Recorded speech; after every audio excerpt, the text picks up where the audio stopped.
Jadi santri itu menurut sebagian orang yang berpendapat bahwa kata santri itu berasal dari bahasa Sanskerta, di mana kata santri itu pernah ditulis di dalam sebuah kitab namanya Kitab Tripitaka yang ditulis oleh Nyai Tantri. Santri itu ada hubungan yang sangat erat dengan kata kiai. Artinya santri itu adalah orang yang belajar ilmu agama kepada seorang kiai. Dan kiai sendiri itu juga bukan bahasa Arab. Ya, itu. Maka kalau orang mengartikan kata kiai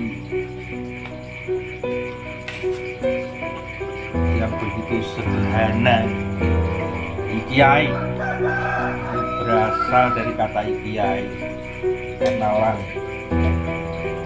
di satu acara tertentu, ritual keagamaan, mungkin bisa sholat, mungkin bisa tahlilan atau jubenan, dimana tidak ada orang yang mampu memimpin,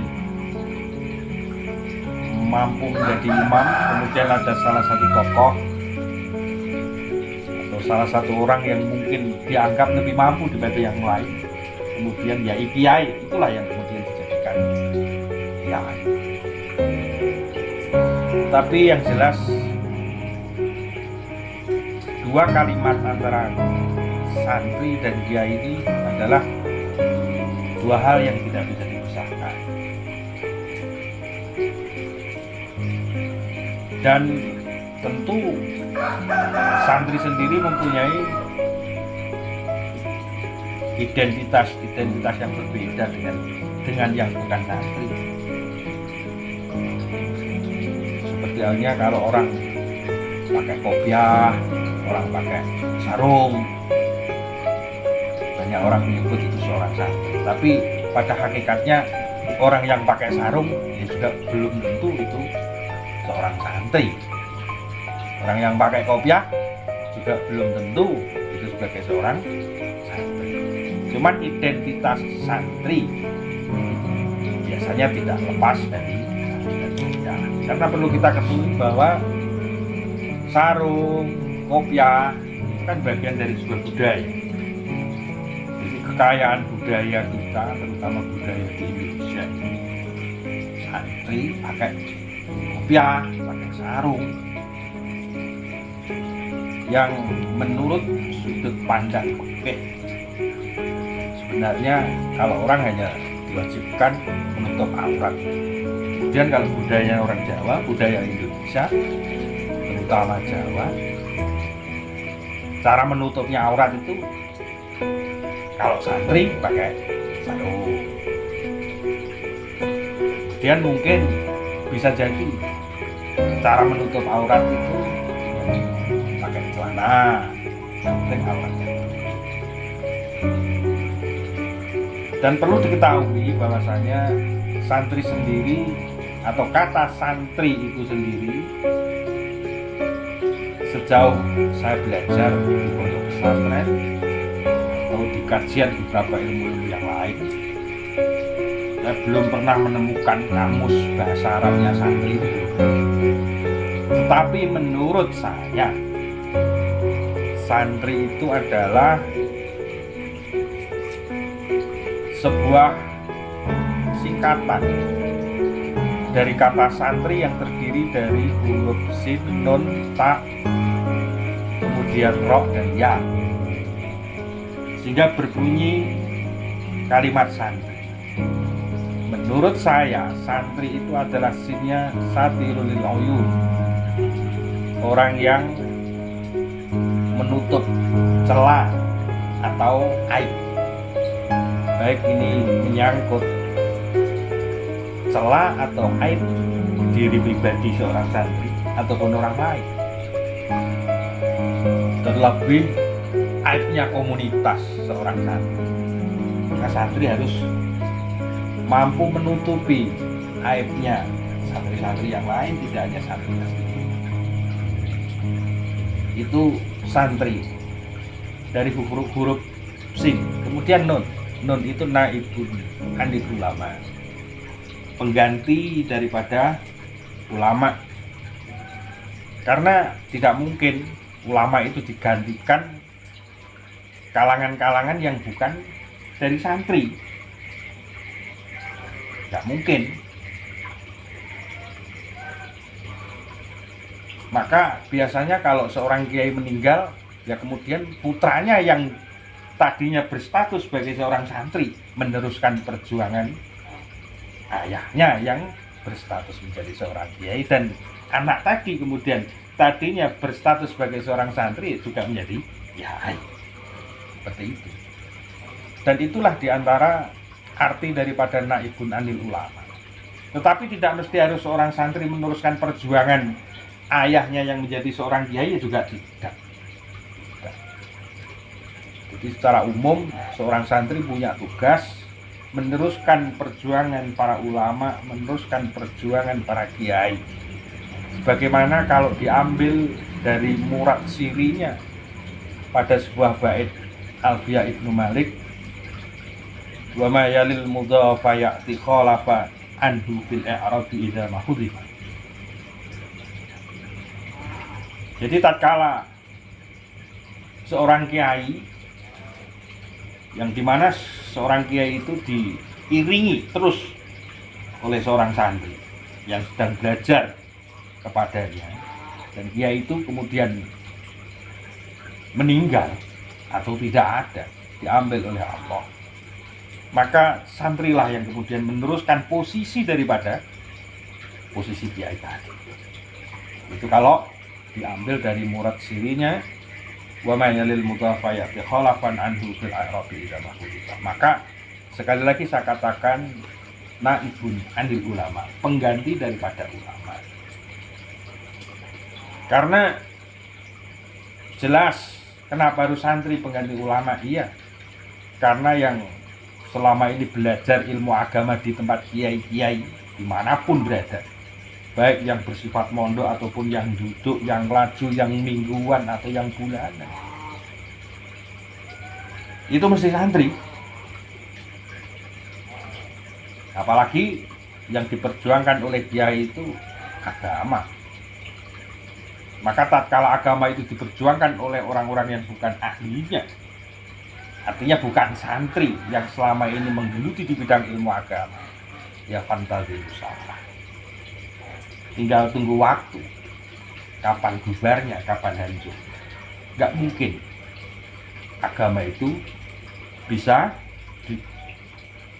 disampaikan oleh orang-orang yang tidak membidanginya.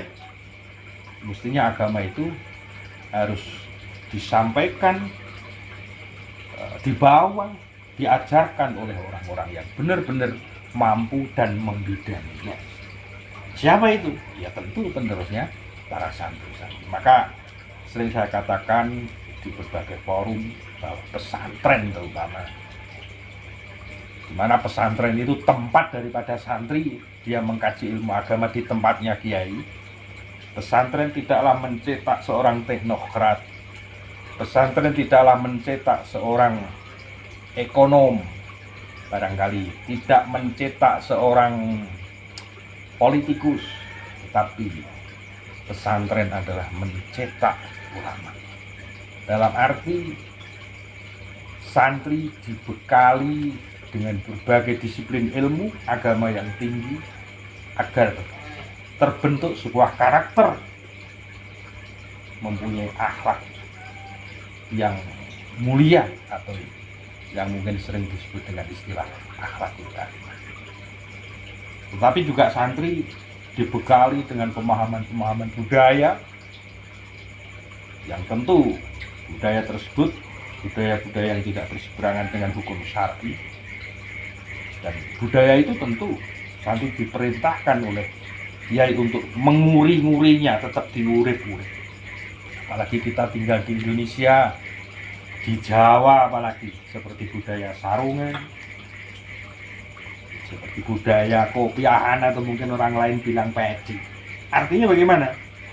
Ya santri biarpun memang yang digeluti setiap hari itu ilmu agama, tidaklah kemudian santri itu mesti harus berjubah, juga tidak. Ya, harus pakai sorban juga tidak.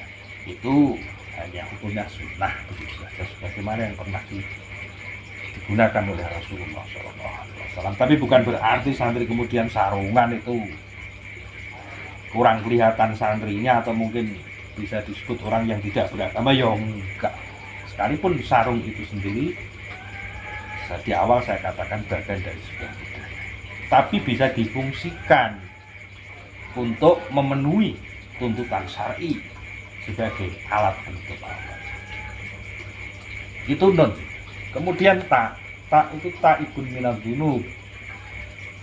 Karena santri dibekali berbagai ilmu, baik ilmu fikih, baik ilmu hadis, baik ilmu ulumul Quran, baik ilmu akhlak dan lain sebagainya, yang kemudian santri itu tahu tentang batal, tentang haram, tentang hak dan lain sebagainya. Maka taibun minadz dzunub, santri tahu mana yang disebut perilaku dosa dan mana yang tidak. Dan di setiap dosa yang dilakukan oleh santri, yang namanya orang, ya, dosa itu setiap saat bisa menghampiri kepada kita kapanpun. Maka tugas santri adalah taibun minadz dzunub, orang yang selalu bertaubat atas dosa-dosa yang dilakukan. Taibun minadz dzunub.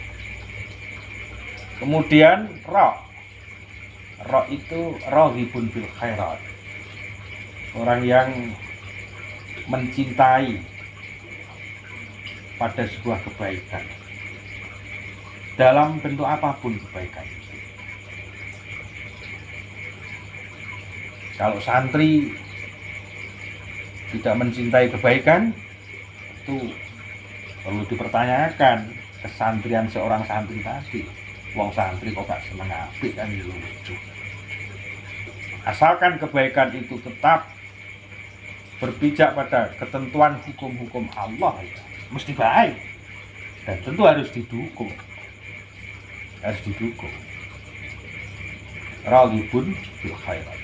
Itu ya.